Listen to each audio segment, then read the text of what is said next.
Hi guys, this is Davis from Birmingham Business TV, and I'm here with Will Crawford, the founder and CEO of Quietnote. Now, Quietnote is a company that I know that does a lot around mindfulness, but what exactly is mindfulness? Because there's a lot of words banded around these days. You've got mindfulness, mental health, well-being, Yeah. and the rest of those. But what is mindfulness and how does it differ from the rest of that? Yeah, I mean, it's a really important question to ask ourselves because, well, at the moment, there's a lot of conversation around mindfulness. It's a really popular subject, which on one hand is great because it obviously shows there's an appetite for people getting interested in it, but it also shows that there's a need for it. But on the other hand, because there's so much conversation about it, we do just end up saying, what's it all about? What's going on? You tend to hear a lot of people saying things like, mindfulness is all about living in the moment, being present, living more mindfully. And this sounds very pretty, it sounds nice, but it's not overly useful. For instance, if you're up against the deadlines, if you're feeling the pressure, the stress of your day-to-day life, and someone comes over to you and says, just try living in the moment.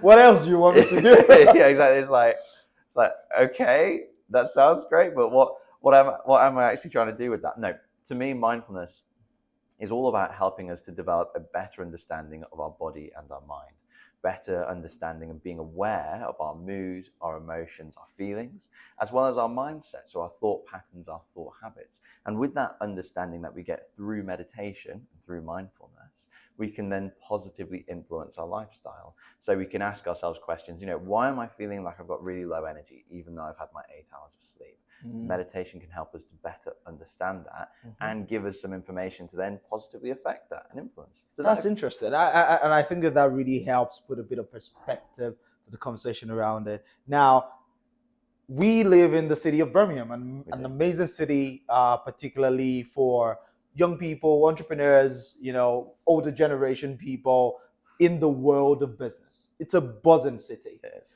Now, when you think about things like mindfulness and meditation and the rest of those, it's generally associated with things that you do in your spare time. Maybe when you're home, on the weekends. Is there a theme when it comes to mindfulness in the workplace? Is there something to be explored there? Tell me. Yeah, absolutely. I want to go a little bit back to your sort of question of we've got all these words about wellness, well-being, mental health. And I think because we've got so many terms, it's about trying to understand what works best for you.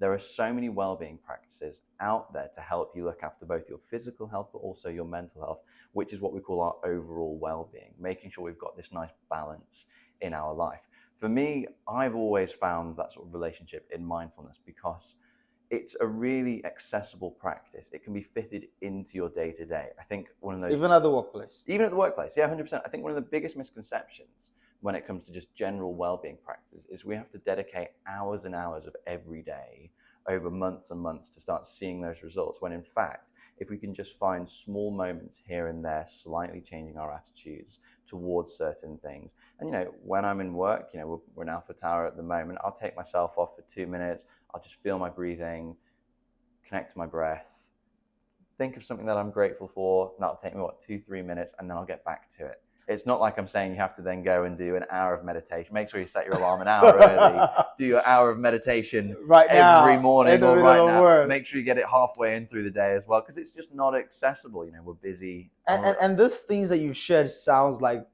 things that are very accessible that anyone can do at any time. So the question is, why are people not doing it? Is it a question of not having enough education? Yeah, I think awareness and education is a really important part. There's so many misconceptions about especially mindfulness and meditation. For instance, when you think of meditation, you probably think of someone sat cross-legged on the floor with their eyes closed, holding their hands like that. And that's quite offensive, really. And it's not true. Meditation can be done sat down just in a normal chair. It can be done lying down on your bed. It can be done lying down on the floor. There's even a meditation which involves walking.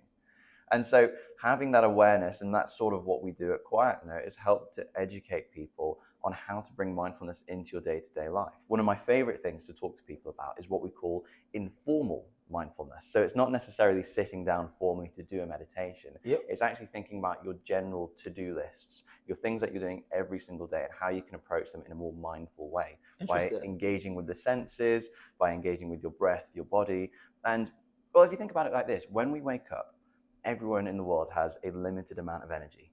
Some people, like yourself, have energy that goes through the roof, massive loads of energy. But even you will find that as you're going through the day, that energy is coming down. Diminishes, yeah. Yeah. Now, if we do something like a chore or something that takes our energy, all of a sudden we're diminishing. That's coming down. But if we can find ways of taking just a regular everyday chore, like doing the dishes, but thinking of it, doing it in a more mindful way, actually engaging with what you're doing, the feeling, the texture, the smells. Yeah. And all of a sudden it becomes our mindfulness time. We're practicing, improving and enhancing our well-being, and we're getting something from it. And that energy is not going down. Yeah. It's going back up. It's going back up. So it's like you're charging your batteries. Exactly. I mean, so last question. Yeah. So people that are watching this, predominantly business people, you're thinking, oh, this guy, yeah, sounds good, but how practical is it? So we're here filming this video. We've got a minute, right? Yeah. What mindfulness practice can we both do right here, right now? Right here, right now. Okay, well, I will teach you something that is not only good for your mental health, so your mind, is good for your physical health. Guys, pay attention. And this goes for everyone. And it's a really simple question, and it's all to do with gratitude. Because in the business world, we are stressed, we're busy, we've got loads to do. Because of that, we spend a lot of our time worrying and in a negative frame of mind. And if we spend a lot of our time in that negative space, our mind builds a habit of naturally going to the negative space. So what we've got to do, we've got to find time to practice being in a positive space. So we've got that balance. Because it's about, it's that balance, isn't it? Yeah. So all I'm going to do is ask you, what are 3 things right now, this moment, that you're grateful for? 3 things I'm grateful for. That I've got a platform that can enable me to share my thoughts. Great. I'm grateful for the gift of life. Yeah. That's always a great one. I'm grateful for the croissant I had this morning. And I love that. And look how much he's smiling. he's actually, all of a sudden, just that little question, we're in a positive frame of mind. It takes, less than, and you can do it 3. Something I get people to do is hold 10 fingers up and count 10 things you're grateful for. And all of a sudden, and if you write it down first thing in the morning, having a gratitude practice is something some of the top professionals will talk about, because it does just make you feel, okay, I've got all these deadlines. I'm constantly thinking about tomorrow and the next goal. But actually, what am I grateful for right now? Because it brings you straight into in the moment, but it also just gives you that little bit of positive energy for your day.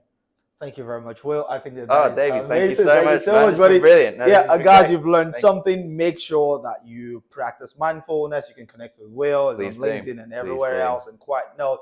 And remember, the more mindful you are, the better your well-being. The better your well-being, the better the well-being of the entire business community in Birmingham. We'll see you later. Thanks, guys. Bye.